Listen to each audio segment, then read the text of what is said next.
All glories to Mother Ritasha. All glories to the religion of love. All glories to the assembled devotees. All glories to our Supreme Lord. O Lord God, please help us about these teachings be an example of love in the world. Jai. All right, today we're going to continue and finish our hearing from the book, The Promise of God, 6 Simple Steps to Enlightenment. As a student, when traveling in the East, said another, I heard tell that God is the color blue. It is true, replied the master, but do not think it is the same blue as seen in this, the material world. The beauty of God is unearthly, unimaginable, and so sublime that just a glimpse of God is to become passionately, ecstatically in love. You have heard, said the Master, that we must surrender our will to the will of God. But it is not by the will of God, but by the love of God, that God's will is done. The last to speak was a young man, an honor student at a prestigious university, and the son of the host. I have always rebelled against religion, he said, not against God, but against those who claim to represent God, and who, in God's name, have committed some of the cruelest crimes known to man. They who preach love and live hate. They who take what is given by God and make of it a secret so they can sell it. They who would rather rule over men than serve under God. Though still a young man, I admit indulging in drugs, alcohol, and illicit sex, and soon found out that they, though appearing sweet in the beginning, in time turned bitter. I was as one who, wandering in a desert and dying of thirst, sees a mirage, and mistaking it for water, drinks only to find himself choking on a mouthful of sand. And in despair I turned to God in prayer, and God sent to me angels in the form of your disciples. And I saw for the first time the Word of God lived out on earth.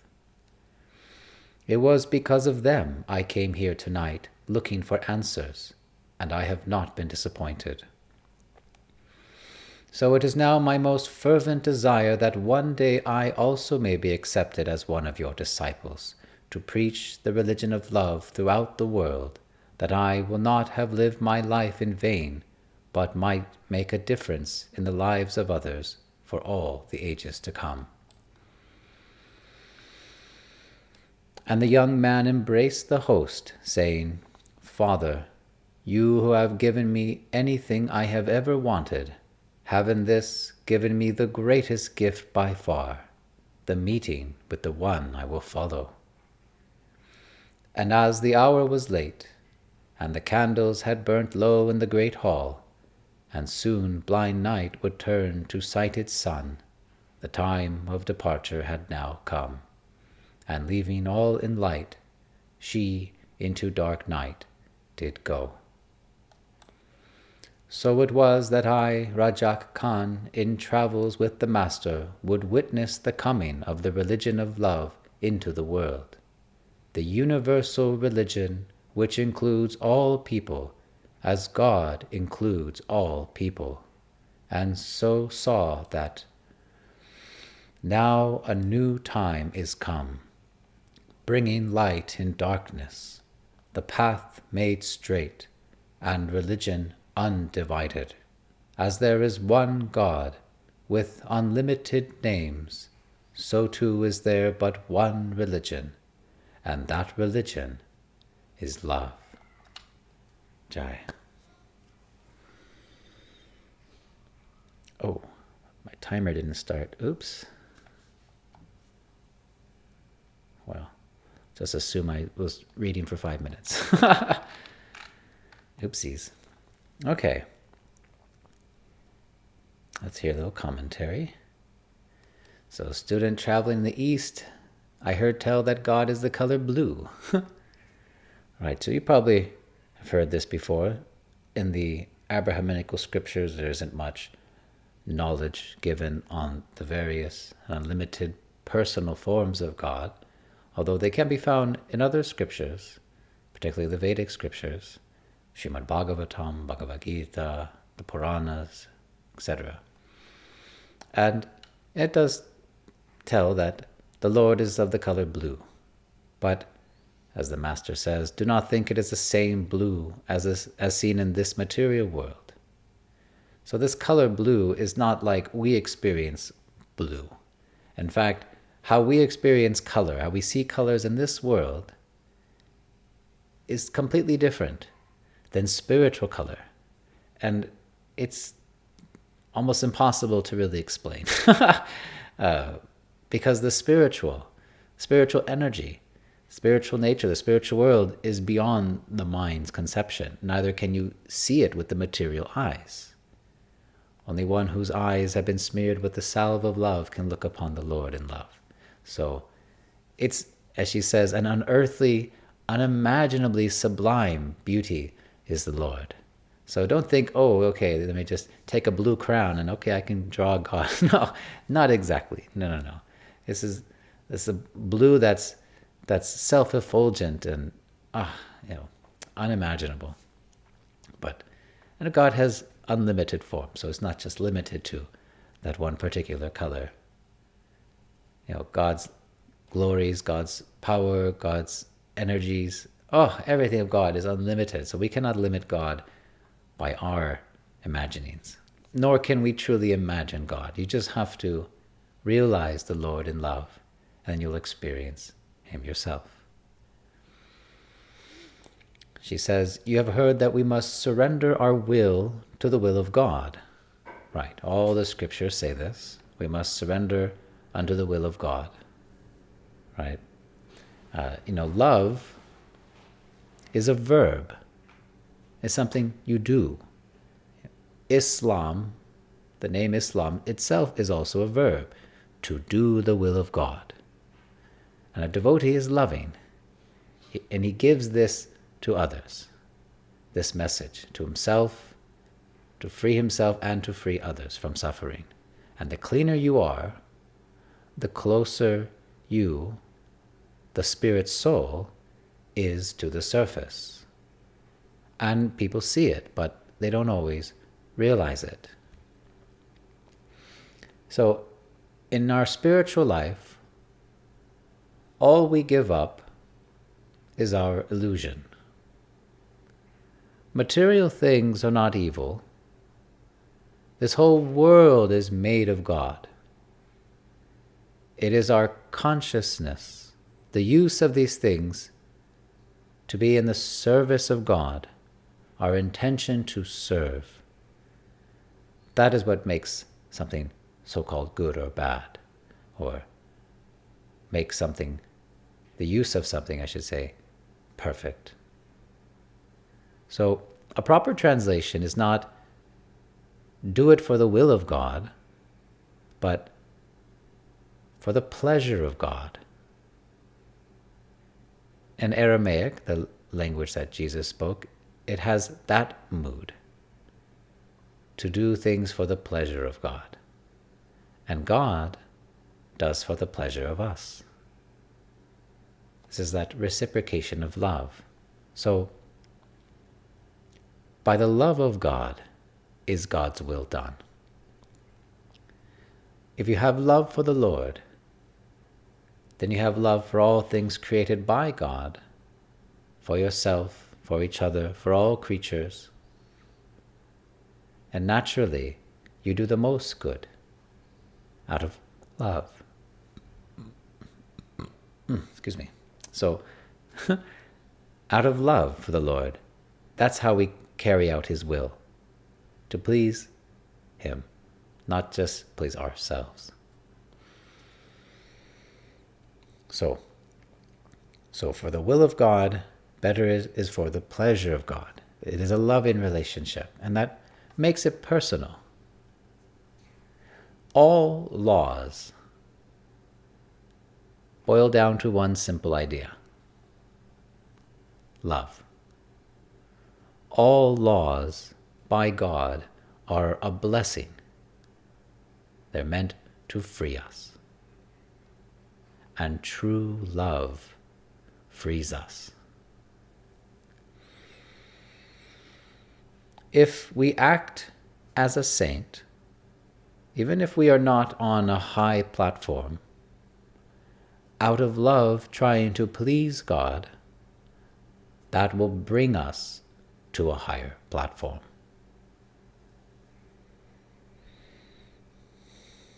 Okay, so continuing. And the last who speaks, this young man, he's an honor student at a university.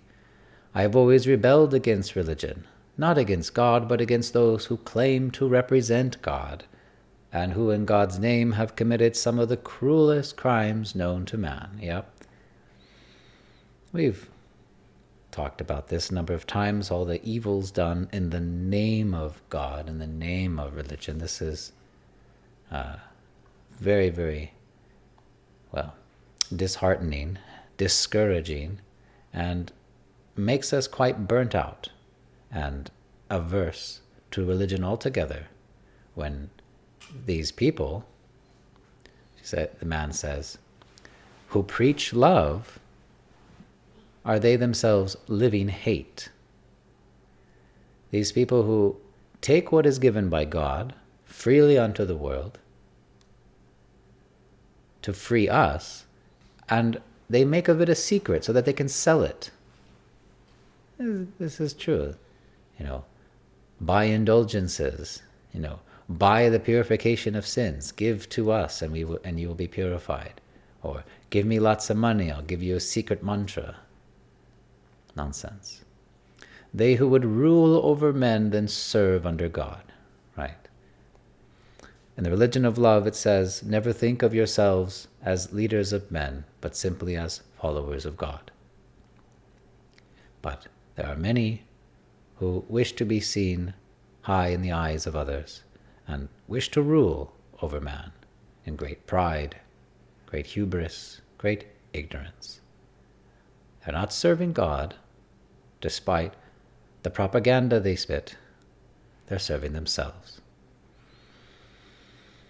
And though they say they represent God, they're doing God's will, they do not, nor do they know God.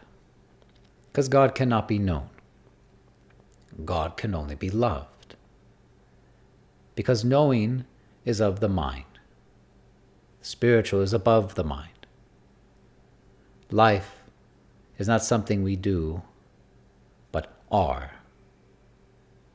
The big ruination of the message of God, of religion, is knowing and speaking the words, but not being it. And in the name of God, causing gross material situations. If you are at the platform to be it, you will not have nor cause any problems in the world. Rather, you'd be a solution to them. So because of corruption, intelligent people shy away from religion altogether. Exploitation, superstition, big money producing organizations, big buildings, rites and rituals with no meaning except what they ascribe to them. These all come to mind with the word religion. So that word brings up negative feelings, religion, but not what it really means. And we know through the teachings of Mother Atasha, the religion of love, that religion is any process that connects us again with the spiritual, with God. God is always with us. We already are spiritual, but it is to become conscious of it, to experience it, to be it. That's what we're meant to do. We're meant to be. The message of God is like a map telling us how to return back to God. But mankind corrupts this message and takes it from the spiritual and drags it down to the material. They exploit the hunger and the suffering of the people trapped here in this world, and even exploit God. And for what? To make money, to mistreat women, to mistreat other people. Every religion preaches brotherhood. They all preach love, but they don't do it. They make politics. So this man was burnt out, this young honor student. And I relate with this young man in the book very much so. Very much. Because I too had the same feeling, seeing only corruption, seeing only people who don't live out the teachings. And I was pretty much burnt out on religion, very distrustful, very skeptical of religious, spiritual people. Lord forgive me, as I was the same with Mother Natasha. I was very untrustworthy, untrusting and skeptical in the beginning. But of course, being in the presence of the actual living truth and witnessing her words and her actions being completely in alignment with the will of God for His pleasure, boy, was I overwhelmed and blessed to be in her company, and more so that she took me on as a disciple, as this young man is desiring. But he's got a past, and not a very virtuous past. The poet Oscar Wilde said, "Every sinner has a future, every saint has a past." And think about that. That means every saint, every person who's come again to their natural state of love, has done many sinful things in their life, has acted very materialistically in many numerous lifetimes. And vice versa, everyone in such a fallen conditioned state, like we all are, can be freed of all that, can be purified, and come to our original saintly nature. So this young man admits he indulged in drugs, alcohol, illicit sex, but being intelligent, he realized that, though appearing sweet in the beginning, in time turned bitter. He says he was as one wandering in a desert, dying of thirst, seeing a mirage, and mistaking it for water, drinks only to find himself choking on a mouthful of sand. So that's what we're doing. We're chewing the chewed. Chewing the chewed. Something, let's say like a piece of sugar cane. You've chewed on it, sucked all the sweetness out of it, and then you revisit it again and chew on the same thing again, trying to get some more sweetness out of it. That's what we're doing. We're revisiting the same so-called material pleasures again and again and again, trying to squeeze more pleasure, suck more sweetness out of it, but it's just getting more bitter, getting more, dissatisfying. But it never really was satisfying to begin with, since everything comes of material pleasures is limited and temporary. It doesn't last, which is kind of a bummer. It's not a good return on investment when everything's lost. All the joy you get is lost. Whereas really what will fulfill us and bring us true happiness is that love, that peace, that deep and abiding never goes away. Internal happiness, which is on the spiritual, far beyond the material. But you have to do the work to experience it. You have to have some discipline. You got to be strong-willed. You have to have fervent desire for it, and you will be able to get it. I heard the other night from an elder woman. She said that enlightenment, that's impossible. No one can get enlightenment. That's what she thought. No. Who spread that propaganda, more lies in the name of religion. No. Enlightenment is basically you've done the work, you've cleaned your heart and mind of all material contamination, all things not of love, before you leave the body. That's enlightenment. Of course, if we're close, we give our life to this path, hear, chant, remember. If at the time of death we're close, not completely there yet, but we're very close to our realizing our true self and coming to pure devotional service for the pleasure of God, God says He promises to carry what we lack. So, in other words, if you're short changed for the bus fare and you don't have a ticket to get on, God will still let you on the bus if you're close. It's very merciful. But if you do the work and you purify yourself before the death of this present body, well, that's what enlightenment is. You just moved everything out of the way that was blocking your true self. So the young man, he says, in despair I turned to God in prayer. So realizing that all these things that he's been chewing on, seeking pleasure out of, in time growing bitter, because material life in the beginning is sweet, but in time grows bitter. In despair he turns to God in prayer, and God sends him angels in the form of devotees. He got devotee association. In this particular scenario, disciples of Mother Natasha who were practicing these teachings, doing their best to live them out, following regulative principles, engage regularly in devotional service, trying to cleanse their heart and mind of all vice, of all things not of love.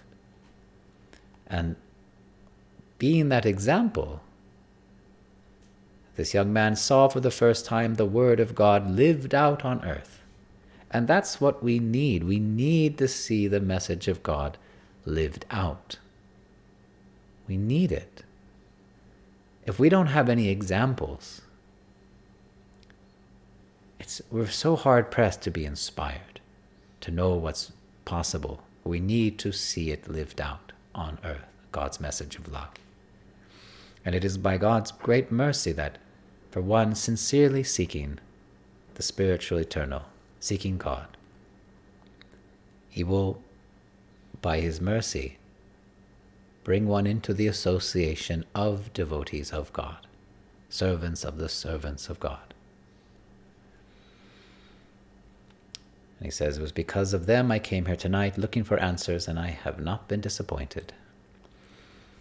So it is now my most fervent desire that one day I also may be accepted as one of your disciples, to preach the religion of love throughout the world, that I will not have lived my life in vain, but might make a difference in the lives of others for all the ages to come. To make a lasting difference in this world, to do the most good for yourselves and for all people, is to become again the beloved lover of God, to purify your heart so that nothing but love flows through you, that through you the Lord will do wonderful things in this world, inspire others like one small candle lighting more candles. This is how to make a real lasting difference, and not just temporary difference. You can build hospitals, you can build schools, you can donate, to feed the poor, which is all well and good. But none of those acts of charity, those good things in the world, are going to last. Hunger will return. Illiteracy will come back too. People still getting sick. But if you want to make a lasting difference for all ages to come, share this message. Be this message. And God bless this young man wanting to be a disciple, a surrendered soul, really wants to become a servant of the servants of God. And that's how we come again to the Lord's service, by serving His servants. By accepting a spiritual master, that is the greatest blessing, for by the mercy of God one gets the spiritual master. And then by the mercy of the spiritual master, one gets God. So, the spiritual master, the pure devotee of God, the confidential representative of the Lord on earth, is the via medium that takes us by the hand, gives us instructions, knowledge, what we need to hear, and gives us opportunity to serve, to purify ourselves, that we may become again realized, our true self, and go home to God. It's by the great mercy. And I hope that everyone will get the opportunity to be able to be in the service of a pure devotee of the Lord. And I know you might be thinking, well, who are they? Who are these pure devotees? Well, to be honest, I couldn't say. At least not now. It seems like they're so rare, few and far between. But be not dismayed. Mother Natasha said, there's always enough. Always. God will always provide enough guides for those who have the sincere desire. The problem is not a lack of competent guides. The problem is not a lack of sincere desire in the world. But if there was a demand, the Lord would supply. He promises.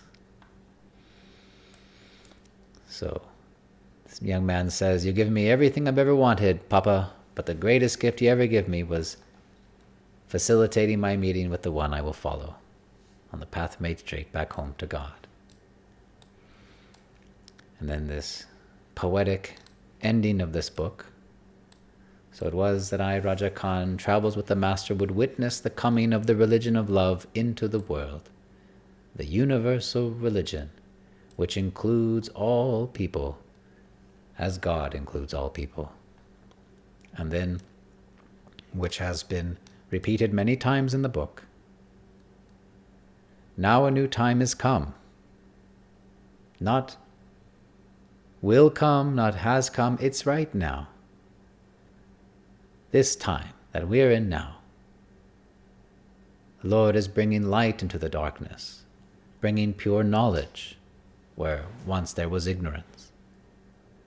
Things are becoming a lot clearer, for now the path, which was very divided, religion very sectarian, very confused, convoluted, has now become very straight, undivided by the mercy of the Lord through these teachings, which are nothing new, but the religion of love is sharing just what is true.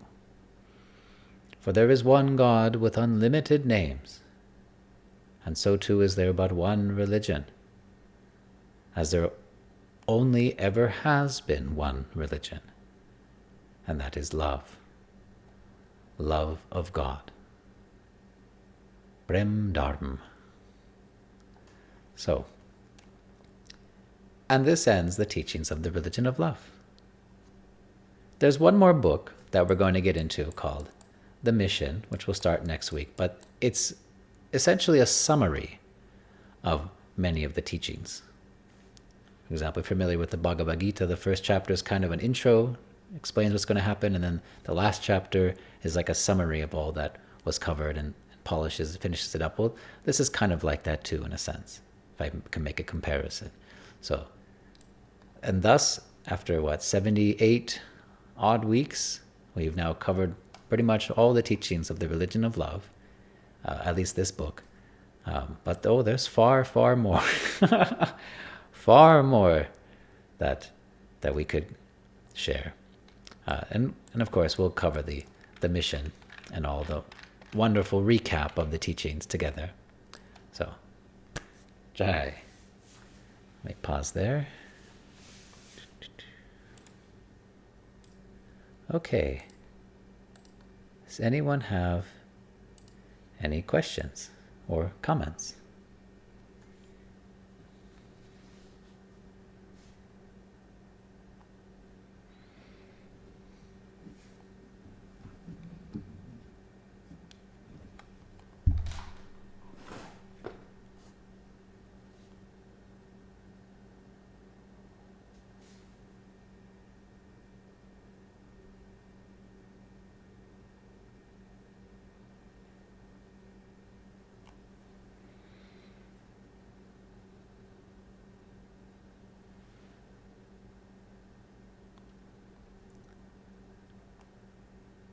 All good?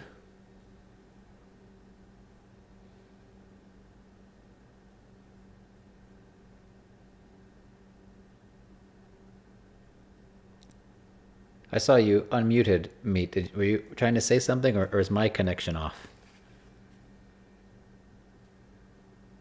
Oh.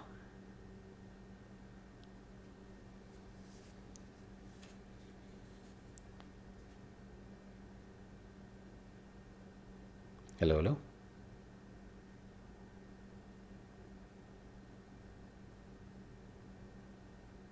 Oh.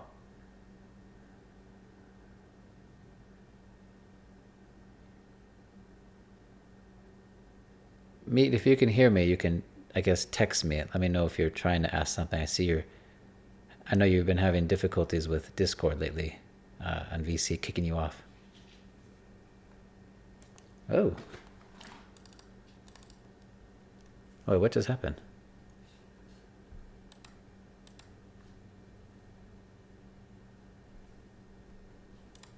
Ah. Or is it my computer messing up? Hello? Oh. Am I disconnected?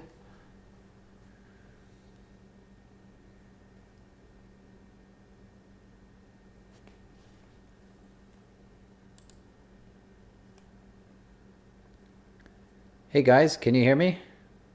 Oh, 1 second. Hey guys, can you hear me? Yeah, a little bit of echo.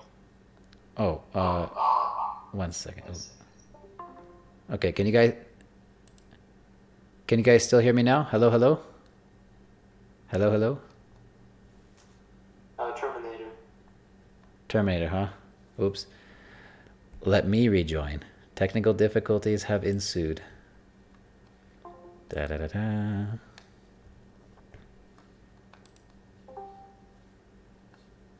Hello, hello?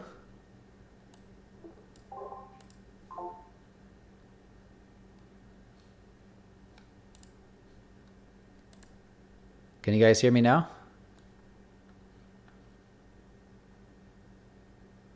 Yeah, it's better now. Oh, okay. Good, good. Apologies for that. I was worried our upload bandwidth was gonna mess Oh, up. never mind. I take that back. Oh, that's messed. It's still cutting out. Oh, okay. Let me do this. 1 second. Let me mute this. Mute that. Okay. How about this? I'll still record through the laptop, but I'll talk to you guys through my phone. Yeah, that's much better. Oh, okay. Sorry about that. Were you trying to say something, brother? Yeah, I was just wondering. You mentioned you're more than likely to meet a spiritual master if you follow the teachings. Someone will take you back home to God. But is it possible that no matter how much spiritual service you do, you might never meet a spiritual master? Is it possible you never meet the guru, the master who will take you all the way? Yeah, sure. It's possible. It depends on the person. It depends how sincere the person is and if they're ready. It said, when the student is ready, the master will appear. I know that's a cute saying and all, but that readiness is somewhat of a high bar. Well, I should say we need to be so low, really, to be ready for this. And if you remember the teaching of the wisest one of all of ancient Greece. Oh, what's going on with the Discord? Anyways, the wisest one in all of ancient Greece, and the student who came to receive instruction in the mysteries of life and death. And he was held underwater in the pool till drowning. He surely thought he was going to die, and he fought, he survived, and the wise one says to him, when your desire for knowledge is as strong as was your desire for God, only then will you be eligible for instruction into the mysteries of life and death. So you got to be 100% pretty much all in. Like this is what I want more than anything. Excuse me, I'm a little distracted. I'm trying to get things working here. Hold on, let me put my video back here. At least we got something to look at. Oh, on the fly technical difficulties right now. My goodness. Hold on, quit Discord.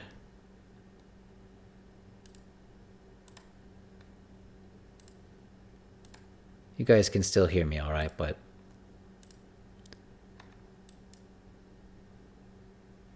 oh, well, I guess you guys can't see me here either on the...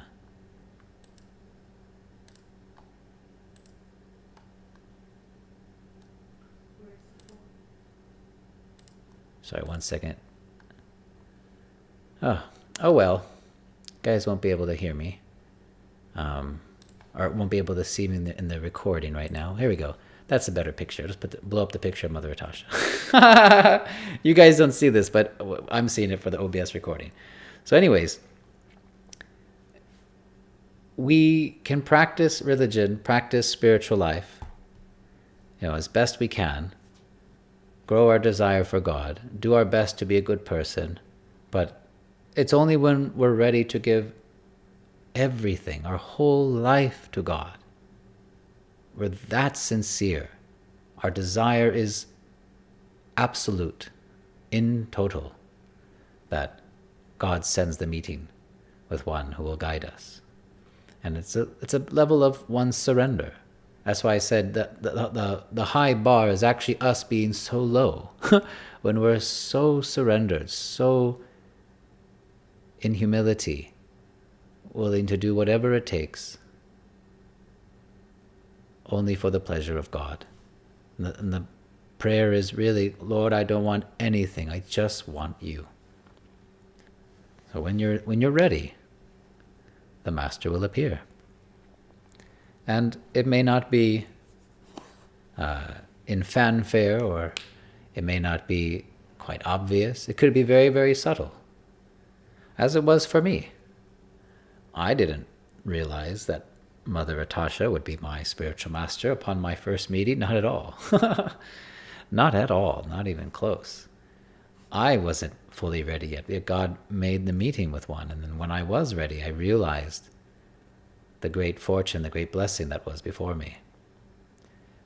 And so when I was ready to give my entire life unto God, that's when I asked for initiation. And I wasn't ready still that either. I was turned down, by the way, right off the bat. The real master isn't just like, yes, more followers, yes, more likes, more subscribers. No.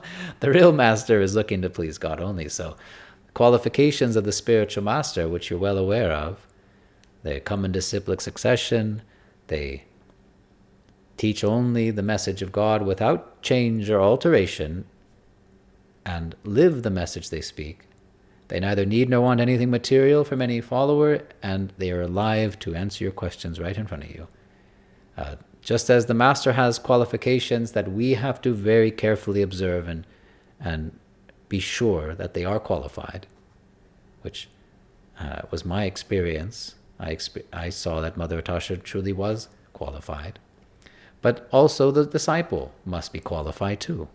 So the Master must look carefully at the prospective student and see if they are sincere, because it's a eternal commitment. It's no laughing matter. It's nothing you can just easily say, yeah, sure, why not? No, it's very, very grave. It's very heavy. I mean, we're talking, you're committing your entire life to this path. You're taking vows that you promise the Lord and to the Master and all fellow God brothers and God sisters that you will uphold and continue for all your life. And it's a commitment that the master makes to the disciple. For all lifetimes, will always be there till you make it back home to God. So if you don't make it back home in this lifetime, they will return. They don't just go back to the spiritual world where everything is wonderful and blissful. They continue to come back to this awful place, full of all its miseries and suffering and wildfires and corrupt governments and all sorts of inhumanity done unto man. They return again and again to continue helping lifetime after lifetime till every one of their initiate disciples make it home to God. So this is a very serious commitment, one I surely did not take lightly, although I've witnessed many who did. And thus the spiritual master takes a gamble here and there, out of love, out of mercy, to help others. But, not all the disciples really are that qualified or sincere, unfortunately. And the sins of the disciple are visited upon the master. So, and I've seen Mother Natasha firsthand suffer the results of the sinful activities of wayward disciples or initiates that fell off the path. But God promises, when the student is ready, the master will appear. And the way you ready yourself is by following the instructions of the pure devotees and spiritual masters of old, like Mother Natasha, for example, or any other bona fide spiritual master, by doing your best to follow their guidance, their instructions that they've left in the form of books, as well as if there's any competent devotees or disciples in their disciple succession who can also impart the teachings, you do your best to follow in their footsteps. That's what we said, that if you act as a saint, even if you're not at that high platform, out of love, to please the Lord, you will come to that higher platform. So everything in the Religion of Love book, if you were to put it into practice, following, a life of nonviolence and kindness to others, purifying your activities in life, daily engaging in hearing, chanting, and remembering, especially the chanting, regular chanting of the holy names, that will call the master to you. So not only God will be hearing this, but it'll be your future master that will hear it too. When the time is right. When the time is right. So when you're ready, the master will appear. So, and that also a fair warning that many may appear to be as master but aren't, and one may not appear as a master but is. So you have to look very carefully. But the main thing is the seeking of God. So that's why, like this young man, he turned to God in his despair, and he wanted nothing but to please the Lord. So God, in his infinite mercy, arranged a meeting with devotees, disciples of a pure master, to give him inspiration, good association, and by witnessing the message of God lived out, was able to come again to this path with all his heart. And so he was seeking initiation. God bless him. And this is how it's always been, as it's always been. The master will appear. So yes, it will happen. Now, if someone's practicing religion all their life, practicing spirituality all their life, and they don't meet a pure master, well, it means that something is in their heart or their mind and their desires that's in the way. They're not fully ready for it. And which is what a lot of people in religion are like, really. They say they want God, but their real ambition is for gold, right? They say they want to go to the spiritual world, go to the kingdom of God, go to heaven, but they don't really want to follow all the instructions. Not completely, no. You have to be basically all in, all your chips on the table. Like, this is all I want. Everything is God's, not for me. So, sincere desire. And that's what we have a strong lack of. One spiritual master, he said, everything in this world you will find. There is not a lack of anything except God consciousness. That is the greatest supply deficit in this world. And it's because of a low demand deficit, low desire for what's real. Most people don't want the real. What do they want? They want a catered version of the real. They want an interpretation of the message of God that suits their own materialistic tendencies and desires. Not the message as it is, but the message taught in a specific way that appeals to their conditioned mind. And that's what most of religion is today, actually. It's materialism in the garb of spirituality. I hate to say it, but that is the truth. A lot of, faith, people have faith, sure. But very few devotees who have actually surrendered their life in devotional service under the guidance of a pure devotee. That's very rare. That takes great desire. And you build that desire through devotee association. So, Brother Meet, when you are ready, the Master will appear. For you too, Yeti, when you are ready, the Master will appear.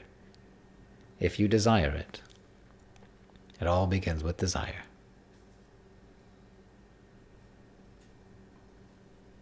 Does that answer your question, brother? Yeah, it does. Thank you. Welcome. Do you have any question? Anyone else have any questions or comments they'd like to share?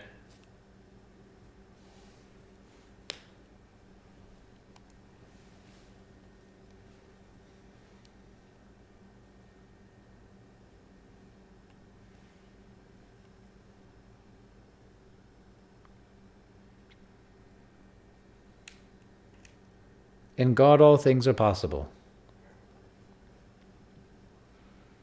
So, first and foremost, desire God. Everything will be made possible unto you by the Lord's will, by His mercy. Yeah, we think, oh, where am I going to find a real person? Where am I going to find a real guru? You don't have to. You be real. You be it. And the real Master will find you. First seek God. Above all things in life. Make God the supreme goal of your life. As the wise man of ancient Greece said, when you have no greater desire, like your desire to breathe, to live, that's how strong your desire must be. You can't live without God. Without the Lord and pleasing Him and being in His loving grace, there's no meaning, no purpose to life. What is the use of it? Like, absolutely all in. And I do love the story of the Princess Draupadi and the Mahabharata, when she's about to be derobed by the wicked cousins of the Kurus in the gambling hall, and this man is tearing at her cloth, trying to reveal her nakedness, and she's holding on with her cloth with both hands in this helpless condition, and then she raises one hand to God, praying for deliverance, completely surrendered to His mercy, but still holding on to the cloth, struggling, And then when she finally gives both hands to the sky, completely surrendered, then the miracle, the Lord provided the endless cloth. So as much as he pulled and pulled and pulled, her nakedness was never shown to the people. Her purity left intact. So when we give our lives 100% to God, not like the man working in the bank who counts out the money, some for me, some for God, some for me, some for some for the bank, No, everything. Then you'll be ready. And then will God provide that lifeline to come to him. Start driving without putting any hands on the steering wheel. No, don't tempt him. Not like that. Yeah, that's us trying to exploit the mercy of God, because it said that the Lord will always protect his pure devotees. Such as the example of the Princess Draupadi. The Lord protected his pure devotee. So, if you recall in the Bible, when Jesus was baptized and then he goes up on the mount and he's faced with the devil tempts Jesus and says, "Why don't you jump off this hill? Jump off. Don't you have faith the Lord will save you?" So he's tempted by the devil. Remember, devil just means your negative thoughts. So he's tempted. So let me put myself in a position to try and see if God will save me. No. As the old Islamic proverb goes, or Arabic proverb, trust in Allah, but tie your camel. So put your faith that God will always protect you, but have some sense. Don't obviously put yourself in danger, harm's way, always expect God will protect you, but don't act so capriciously that you're trying to force his hand to protect you. No, that's not very good. You be smart, put your hand on the steering wheel, lock the car in a rough neighborhood, take precautions. Things are getting dicey, get out of Dodge. Don't stick around saying, well, I'm protected. Be smart. Be practical. God is very practical. This message is very practical. Religion, the pure process, the path made straight back home to God is very practical. So have some intelligence. Be practical. Don't have some air of I'm so spiritual, I'll be protected, and just, go walk into the bushfire, No, don't walk into the fire. Don't do that. Have some sense, because that's not very loving on your part to put yourself deliberately in harm's way. You have to love yourself, protect yourself. You have to do everything you can to keep body and soul together. You have much work to do. But of course, God does promise if you're in a situation that unavoidably you're in dire straits, God does promise he will protect his pure devotees.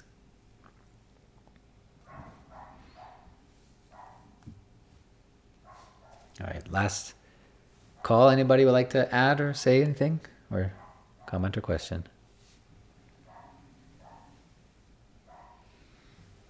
All right then. All glories to Mother Ritasha, all glories to the religion of love, all glories to the assembled devotees. Jai.